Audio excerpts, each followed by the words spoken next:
Welcome guys to the another good set of data interpretation. The link of the question is there in the description section.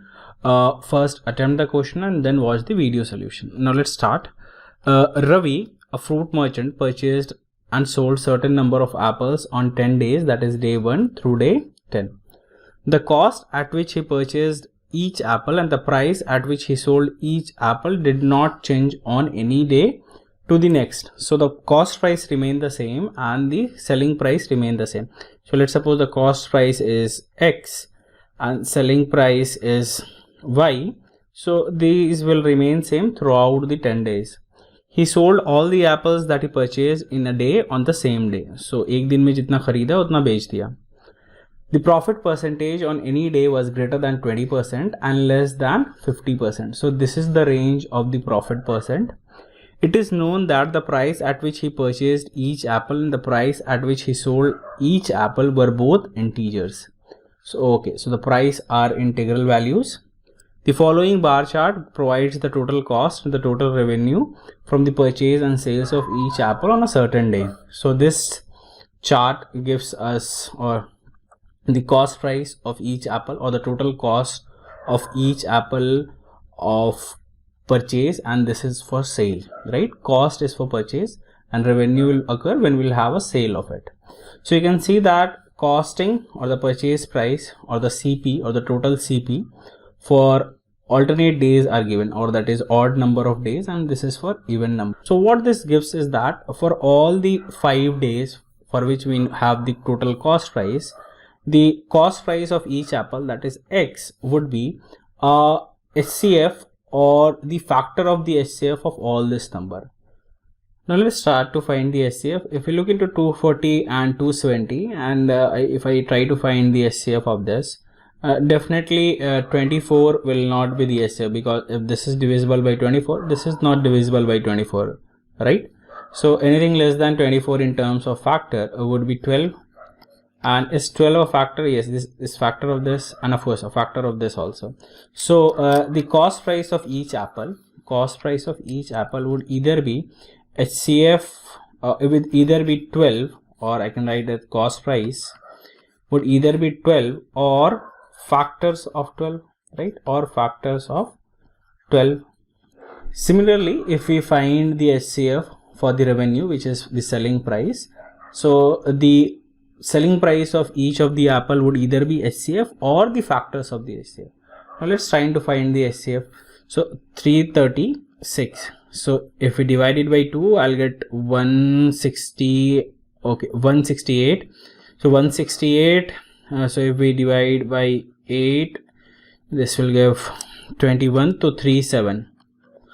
Fine. Similarly, 400. It's very easy to factorize 400. This is nothing but 25 into 16. So 16 into 25. Now what is the HCF of this? HCF of this is clearly 16. So selling price would either be 16 or factors of 16, right? Selling price would be either 16 or factors of 16. Now let's see what further we can find it out. So what are the factors of 12? Factors of 12 is 1, 2, 3 and 4 and 12 itself. Similarly, factors of 16 is 1, 2, 4, 8 and 16. Now these are the cost price and the selling price of each of the product. And it is also mentioned that the total profit or the profit percentage would has to be less than 50% and greater than 20%. So similarly, 1 cannot be the cost price of each of the apple, because any value would be greater than, all the values would exceed the limit of 50%. So similarly 1 cannot be the selling price. Now if I take 2 as the cost price, which of the following can be the selling price? This is for cost price, possible cost price. This is the possible selling price of each of the apples.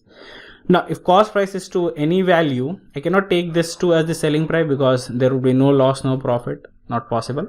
So if I take 4, that is just the double, so 100%, so that is also not possible. So cost price of 2 is also not possible. And also we can see that selling price of 2 is not possible. Now let's see 3.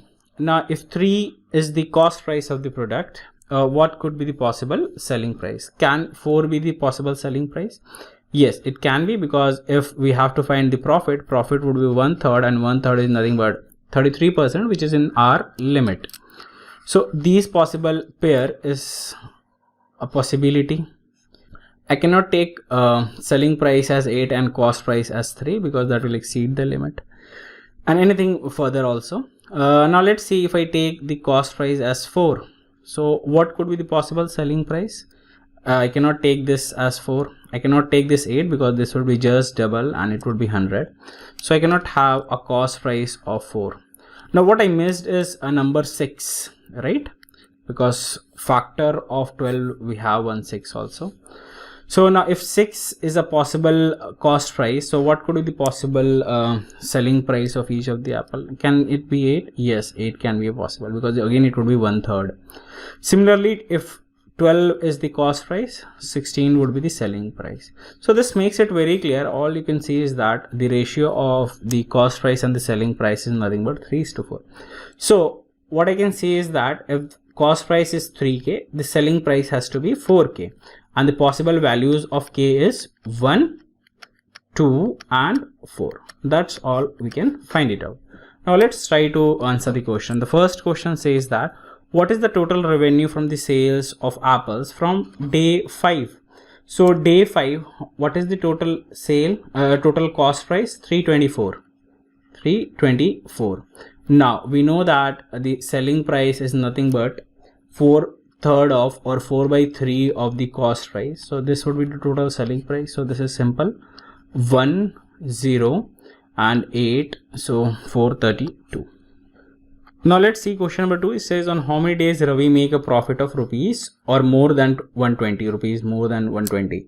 So what we can do is that we need to find, or we have the cost price, we'll have to find the selling price of each of the days, subtract and find, and accordingly for even number of days we have to find the cost price and subtract and find the total profit. What we could do it at either or other way, that we know that profit is equal to selling price minus cost price.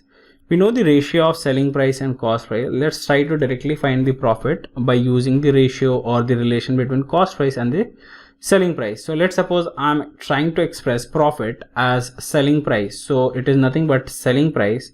Now let's express CP in terms of SP according to the given condition. CP is nothing but 3/4 of SP. Now the profit becomes 1/4 of SP, right? Similarly, I can find profit in terms of cost price, right? So how to do that? SP minus CP.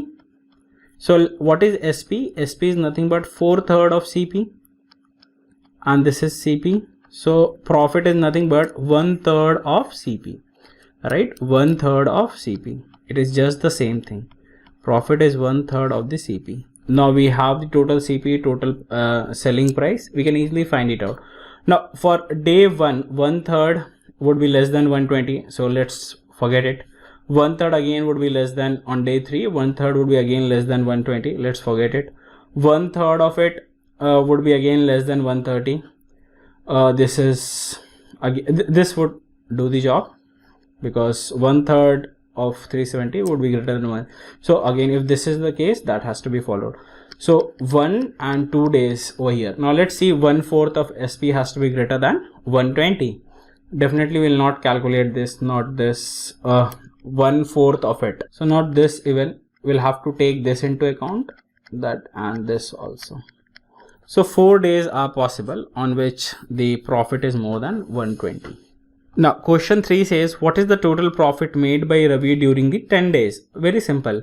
Now we can sum all this cost price and find 1/3 of it, sum all this selling price and find 1/4 of it. That would be the total profit during the 10 days, right? Let's do it fast. 2 plus 2 is 4, 8, 8 plus 6 is 44. Carry 1, 4, 7, 11, 11, 2, 13, 13 plus 7, 20, 24, carry 2, 6, 6 plus 3, 9, 9 plus 3 is 12, 12 plus 2 is 14, 14 plus 2 is 16. So 1644, as this is the cost price, so we'll have to divide it by 3. Similarly, over here 4 plus 4 plus 4 is 12, 12 plus 6 is 18. Carry 1, 3 plus 4 is 7, 7 plus 6 is 13, 13 plus 3 is 16. Carry 1, 7 plus 5 12 plus 4 16 plus 4 20 plus 3 23 and by 4. Simple calculation.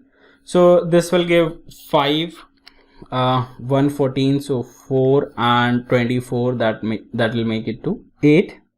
Similarly over here 5, 36, 9 and this 2, so 8 plus 2 0. Okay, so all the 0, so 0, carry 1 9 4, 13 4 and carry 4 0. So this would be the answer. Now question 4 says, what is the minimum number of apples that Ravi sold during the 10 days? Now we have to minimize the number of apple. We can minimize the number of apple when the cost price and the selling price of the apple is highest. And what is that? 12 and 16, right? This pair of 12 and 16. So from the total, if I divide over here by 12, we'll get the total number of the apples on odd days. And if I divide it by 16, I'll get the total number of apples on even days. Now let's try to do that. Let's erase this and find the calculation. Simple. This is nothing but 1, 44.